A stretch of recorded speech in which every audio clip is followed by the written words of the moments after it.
Hello, everyone, and welcome to Snap Take. This is Glazer of Snap Judgments, the official podcast of Marvel Snap Zone. And guess what? Today is 5 decks, including Gorr, who I have quite a lot of thoughts about. And we're going to cover tournament winning decks, a whole bunch of amazing stuff, the return of one of our longtime favorite deck builders to the game. We've got a ton for you today. But we're going to kick it off with Desmond's one. He named this literally one. He won a tournament that he was hosting with it. Uh, this major tournament that went on for weeks and weeks was taken down by Desmond with this really, really cool and unique version of a Wiccan deck that runs Agent Coulson and Iron Lad while running Quicksilver and Domino as a way to sort of just say, I will be able to hit my Wiccan anytime I draw him early, and if I don't, then I've got extra chances with Iron Lad and Coulson, and just disruption and power galore all over the cost curve. I think this is a really cool and powerful list, and one I urge you to give a try out in the current meta, especially because the arrival of Gorr. Mobius is extremely strong right now. Cosmo is extremely strong right now, right? Because people are running all these on reveals. There's still arishem all over, so Cassandra Nova has a bunch of extra power. And Lady Deathstrike stomps out all those Iron Mans that are all over the place. So there is a genuine, absolute ton to really, really like about this deck. It should be extremely strong into the current Marvel Snap meta. You can find gameplay with this deck on Desmond's YouTube at Desmond Korea. The high series cards needed here are Wiccan and Goliath. Deathstrike is great, but Iron Man or Shang-Chi are acceptable replacements. Cassandra Nova and Mobius can be Rogue, Red Guardian, Gladiator, Speed, pick a good 3. Cassandra is here as a direct counter to arishem, who's still one of the more powerful decks in the meta. And Mobius is here because, well, Mobius was here before the arrival of Gorr, but Gorr has put negative. Gorr has put Ravonna back into the meta, and Mobius saying play fair is a really, really powerful way to make those decks lose the game and you win the game. So again, this is a cash tournament winner. Turn 1, you want Quicksilver. Turn 2, you want Domino. Turn 2, cast Mobius or Coulson are your priorities. Once in a while, you're fine um, dropping a Cosmo here, but generally speaking, you want cast Mobius or Coulson. Try and read what your opponent's doing to decide. If you don't have a 4 to play, Coulson takes priority. If you're playing against Arishem, you can play Cassandra later, being able to go like Lady Deathstrike and Cassandra, and the game is extremely strong. Mobius is relatively safe here, as is Coulson, depending on your hand size. Turn 4, you want Wiccan. If you can get Wiccan going, that's a snap condition. Lad is perfectly fine, and so is the Coulson card. Lady Deathstrike, or 4+3, or 3+3 is your turn 5 play. And then turn 6, you want Goliath or Lady Deathstrike plus a 3. Lady Deathstrike plus a Cosmo here is extremely strong, is generally how I've been working that. But Lady Deathstrike and Cassandra against arishem is really strong. Hell, like just being able to drop Goliath is often game winning. We're going to look at my favorite Gorr right after this, but first, this list is, again, excellent. Sorry, you can Goliath and Shadow King is what I meant to say, but you can Goliath and Shadow King at the end after that Wiccan. This is a really cool list. It's very powerful, and it's one that I think you should be giving a try to. Wiccan is what mid-range has become in Marvel Snap right now. There's a lot of different varieties. The new 4s have created a ton of new deck archetypes and variety. Wiccan being one, Anti-Venom and Malekith being the others. They've created this new like deck variety, these new style of decks that sort of leverage their unique abilities. And this is a really different and interesting Wiccan one that's competed at the highest levels of Marvel Snap already. Before we go to the next decks, we get to Gorr, I'm going to ask you to hit that sub button if you're willing. We're trying to hit 16,000 subs before the end of the year, and we give you at least 7 days a week of Marvel Snap videos with at least 3 brand new decks every single day. If you're looking for the best and brightest Marvel Snap decks from the top players before anyone else has them, please hit that sub button. A like and a comment are also really, really helpful. We are also giving away 5 Galactas, not 1 Galacta, 5 different Galactas right now. If you are willing to make sure that you hit that sub button and leave a like. If you comment on this video, right? All you have to do is comment on this video as long as you're subbed, and you can be entered to win Galacta. So if you're looking for a free new season pass card, this is the video for you. All you have to do is comment later this video. All right, so Frigga's Space-Gorr and Owie's Gorr are the decks we're going to talk about. I loved these decks. I played both of them on stream and had great success. I think these are both extremely strong.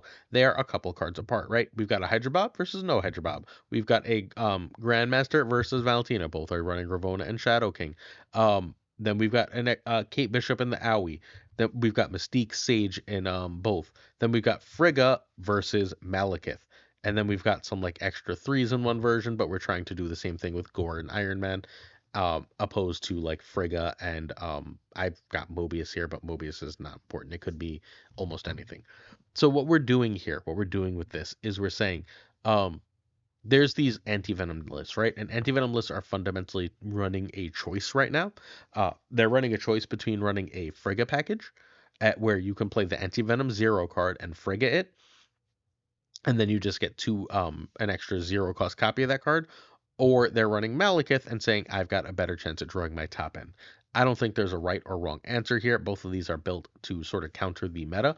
Rogue against opposing Gorrs, Red Guardian against opposing Iron Mans, etc., versus Mobius saying you can't get your stuff out properly, and then just saying I can go over the top because I've got like my extra copies of Iron Man because of Frigga, or my extra copies of Sage because of Frigga, is just crazy, crazy strong. So I don't know if there's a right or wrong answer between these two decks, but feel free to actually mix and match as far as replacements go. Owie created one. Owie is the top French creator, top French player, and Space, aka Silky Johnson, is a really great deck creator. The needs are cards that are in both decks, but feel free to mix and match otherwise to go back and forth between the decks. So I played these two on Twitch, and I spent like 3 hours playing a bunch of Gorr decks on Twitch last night, and the decks that felt the best were this. And these decks feel the same. They're the same basic shell. Turn 1 is Bob/Pass. Turn 2, Ravonna over Kate/Valentina. Turn 3, you want Luke or Mobius. Turn 4, Anti-Venom over Malekith. If you're not running Malekith, then Anti-Venom is obviously a priority. Oopsie, I went the wrong way, excuse me. Feel free to, if you don't see Anti-Venom, that's a really good time to like play Sage on 3 and then copy that Sage.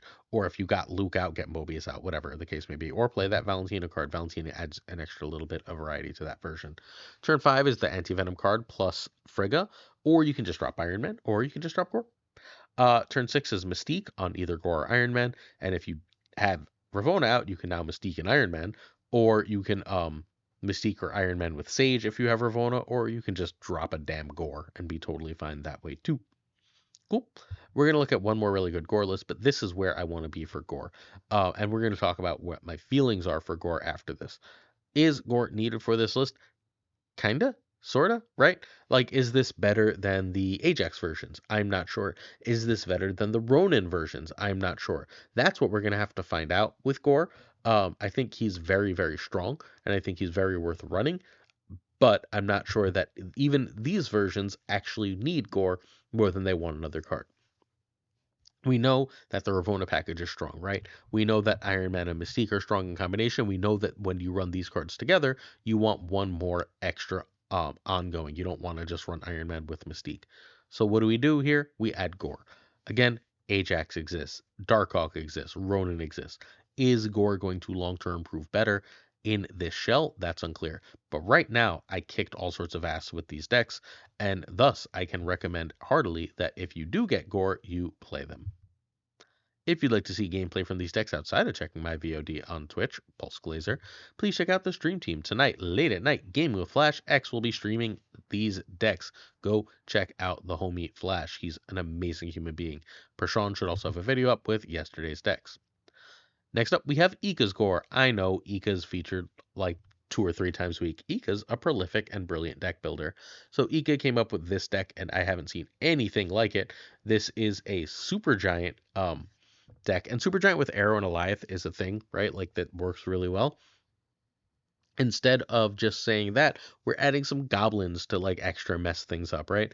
We're adding a Daredevil to let us know where to go with Negasonic. And then, of course, we have Gorr, who's just freaking big, right? And sometimes we just need a big thing. If we go Ravonna and then we get Supergiant out and we don't think they have Goliath, we can just say, I'm going to drop just Gorr in this lane alone. And they're going to think that they can steal that lane, and then your Gorr just reveals and it's super huge. All right, so you can find Ika at twitch.tv/EKMTS. This deck needs Supergiant, Goliath, Ravonna, and Gorr, which is reasonably expensive, except Supergiant is series dropping, and Goliath is old, and Ravonna is series 4. So, like, actually, Goliath and Ravonna were the same month originally. So this is an affordable-ish deck.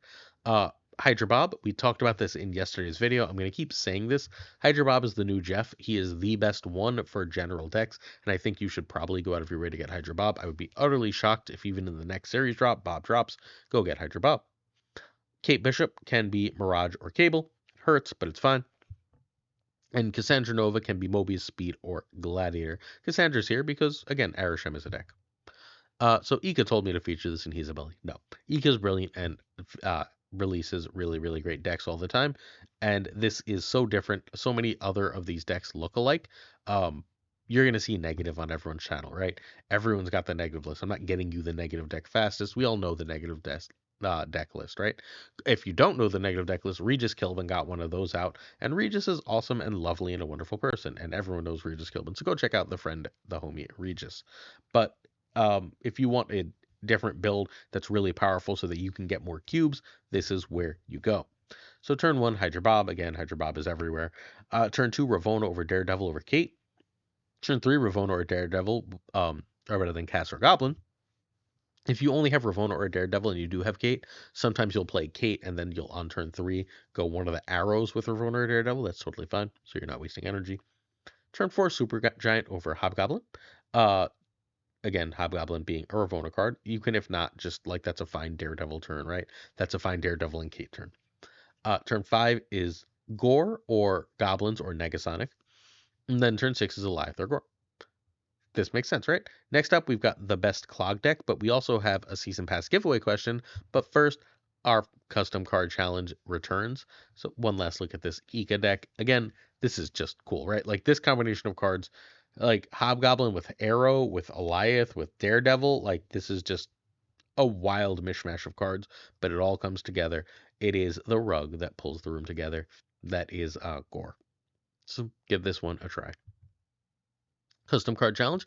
There was only one I liked. Our keyword was wish. And this was actually a few weeks old. I'm sorry that we're running a little late. We're going to do this once a month until I can get myself back on a real schedule. Once I figure out how like streaming works as far as the schedule goes. But our winner is JD128, who created this Franklin Richards that I think is a really, really great card. Activate. Look at the top 3 cards of your deck. Add 1 to your hand. Then shuffle this and the other 2 back in your deck. So you lose Franklin, right? I think that's really cool. I think that's really interesting design.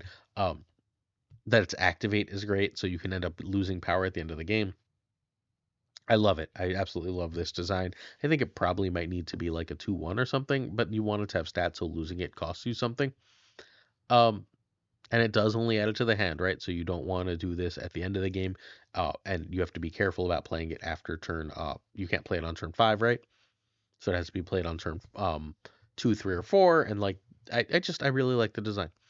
I think this would go in a lot of decks, but it's most useful with Wiccan, Anti-Venom, or Iron Lad, or Tribunal/Hellish Shenanigans. Love it in all these shells. I wish this card existed. I would play the shit out of it. Congrats to JD for winning our custom card challenge, and our next one will be Christmas. So we're going to take our time this way. We can make sure I actually feature this on the right time. Our theme is going to be Christmas, and it is up to you. I'd like it to have some kind of gift giving or celebration involved, but that is totally up to you. I don't want it to be like super Christian, but if it is, that's fine if you have a really great idea. If you want to participate, please join Drewberry's Discord, link in the description of this video. You can also make your own custom Marvel Snap cards at snaptracker.me/custom. This will be due 12/22, and I plan to do the custom card winner on 12/25. So make sure that you're check out the Christmas Day video. We don't miss days. It's been we started on March 6th, I believe, of 2023, and we've missed 0 days of videos. I had my appendix burst and we missed no videos. We ain't missing Christmas, just like we did last year. Same idea for tomorrow for Thanksgiving, by the way. All right, season pass question. Nice and simple. What are your Gorr impressions? I don't think this card is that great. I think it's a very good card. I think it's a very fun card. I'm worried that people are going to play this to death and this is going to become a villain in the community. I hope that's not the case, but I can see it coming because big, powerful 6s that win lanes frustrate a lot of Marvel Snap players. They did do a little bit of extra work, which I realized, If Shang-Chi reveals as Gorr is at 9 power, it will pump Gorr to 11 before the on reveal happens, which was a bit of a surprise when it actually happened, but that's how it works because it got me for 4 cubes or whatever it was because I didn't expect it to work that way. But yeah, so be forewarned of that. But what are your Gorr impressions? Remember, tomorrow's video will have top player impressions, top player thoughts for Gorr the God Butcher. Okay, our last deck is the return of Mylee. Mylee is one of my favorite deck builders in Marvel Snap. He's a player in the Asia region who stopped playing due to work getting busy and just, casually came back and climbed to the top 500 with this Annihilus deck because Annihilus was one of the best cards in the game for a long time, and older players who stopped playing really came back and were like, why don't people play Annihilus? And we're still good. This deck is still great. Mylee says this is the best junk deck in the game right now and worked around making it so. You can find Mylee at twitter.com/MyleeC. This needs Annihilus and Cannonball. White Widow and Grandmaster can be Kate Bishop, although you do need White Widow or Grandmaster and Shadow King. You're also going to want to cut armor if you don't have White Widow, but if you've been looking to play White Widow, it's really strong. Because, you have... Alright, we're going to actually go through a little bit of this. Things you can do, right? You can White Widow on 2 or 3, and then you can armor and Grandmaster on 4, right? If you do both of those together, you're keeping one of those Widow's Kisses, and they've been trying to fill a lane that they now can't fill. You can, and now they have another lane that has the Widow's Kiss in it, and good luck to them filling all that. You can use Titania with any combination of this to clog, especially with Green Goblin, or Viper, or Debris, where you play, sorry, not Debris, it doesn't actually work with Debris, where you play Titania first and then you play a Goblin, and the Goblin's going to go over and then it's going to send Titania over, and if they've filled that lane, guess what, Titania doesn't go. As long as they've got at least 2 cards in the lane, you can do that. You've got a million tiny little plays like that that are all extremely, extremely effective Marvel Snap plays, as my wife just got home. So I'm going to speed this up just a little bit so that I can spend a few minutes with her before bed. She went to see Sebastian Yatstra tonight, I think. Yeah, she's nodding. That's who she went to see. Hopefully she had a good time. We'll talk about it after this video. All right, so from out of the game to top 500 goes Mylee. Turn 1, you want Hood. Turn 2, you want White Widow over Demon or Hood. Turn 3, you want to play a 3. Sometimes you want to save Viper if you have Sentry, but Debris or Goblin are relatively safe here. So is dropping that White Widow. Turn 4 is a 3 in Titania over Sentry or Grandmaster on Widow with armor. Turn 5, if you can Annihilus, that is your key play, or Viper into 2 to get rid of a Void. Turn 6, ideally there's a clog location. If there is, Cannonball wins. If there's not a clog and you've got enough power, Valkyrie and either Titania or Demon will win the game, as my cat has walked by to find my wife now. This is disruptive. All right, so this is a really cool deck. Welcome back to Mylee. Junk is really strong right now because no one's running any of the things that counter Junk. Play it. Win. You will feel good. I got another Annihilus for you in the next couple days from our friend Rutmus, so get ready for that one soon too. Questions of the day as I try and rush a little bit. Again, wife. All right, King of Canada asks, what's one positive thing you can say about Snap? The meta is wide open. There's a million effective decks for all collection levels. You can be relatively low collection level and still have really competitive decks that you can win with. There's a bajillion good decks for endgame players, and the gameplay in Marvel Snap remains the best gameplay in any game. Part of the reason I still do this outside of that I really love outside of that I've been doing it so long, is that I really love the game. I truly enjoy playing Marvel Snap. It is the best gameplay I've ever played.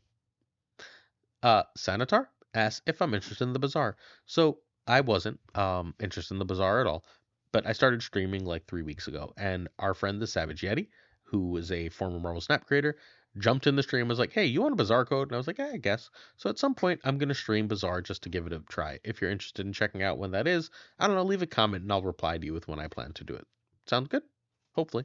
All right, Racco asks, how's my Baldur's Gate 3 playthrough going? And the school year started, and with the school year starting, I haven't had a chance to play it, but Thanksgiving break is coming, and then Christmas break is 2 full weeks, and I fully plan to end up playing through not Baldur's Gate 3, unfortunately, but I want to play Metaphor Refantasio because it sounds like it's absolutely amazing. The allegory with with classism and colonialism. Sounds like it's right up my alley, and it's a JRPG that seems like it does that has adults and not teenagers. I'm all about playing Metal for Fantasio, which is probably going to preempt my Baldur's Gate playthrough, which I will get back to eventually. Patreon.com/snapjudgments is how you can support us if you're willing. The $10 here on Patreon comes with on-air thanks every video. Thank you too, and we're going to do this podcast style real fast. Abigail, some editor, Burnley, regardless, David G. Wingfield, Dirty Casual, Downtown, LEB, FaThorNewman, Good Dog Gamer, Inc., Guy and Frostman, Jane Everything, Poker, Prime, Brian, Ryan Burke, Ryan Wood, Caretaker League, Corey, Black Dahlia, Parafrost, The Goat Seeker, Hallowed, Quidro, Joe Snap, Decisions, Joe, Fat Dick, Mr. Kerfuffle, Ginger Prime, Philip Breckovich, Haplo, Kenny Logan, So the Ginger, Rup, Servant, The Bizza, Black Jeebus, X4C, and Skippy G. Skippy G, thanks for joining the stream. Jessica Gamble, Tommy Nicholas, Winter Special Season 1, King Girls, Bruh, The Great Kazoo, Kepsi Huda, Luna, Chris, thank you for joining the stream. Luna, Corbin, John Q, Jim McHugh, Q-Town, Clam, Colonel Foreman, 8th Sage, Mod Supreme Models, The Green Goblin, Unibot, Flan, thank you as always for being there. Flan, Stephen, Brian Kaufman, Tristan Smart, Jason B, Real Names, The Fuzzy Lawn Specters, Hoot, Matt Ace, DJ, Mikey Jinx, who gifted a sub, way to be the MVP, No Freaking Flex, Oculars, Mr. Craig Sterry, BG, Zodrex, the King of Canada, who hung out and did the Prime thing. Appreciate you, my friend. Stream team member King Canada. Check him out. Zodrex is also on Twitch, by the way. Dan Falcon, check him out on YouTube. Jonesy, check him out on YouTube. Two Ties, my homie, the Great Lord as the Pirate King Tuccrr, and of course, Gunny T, where the T stands for Deuces. I want to go spend time with my wife, y'all. Sorry. Check out yesterday's rant about the series drops and the #1 deck in Marvel Snap, both from yesterday. Peace.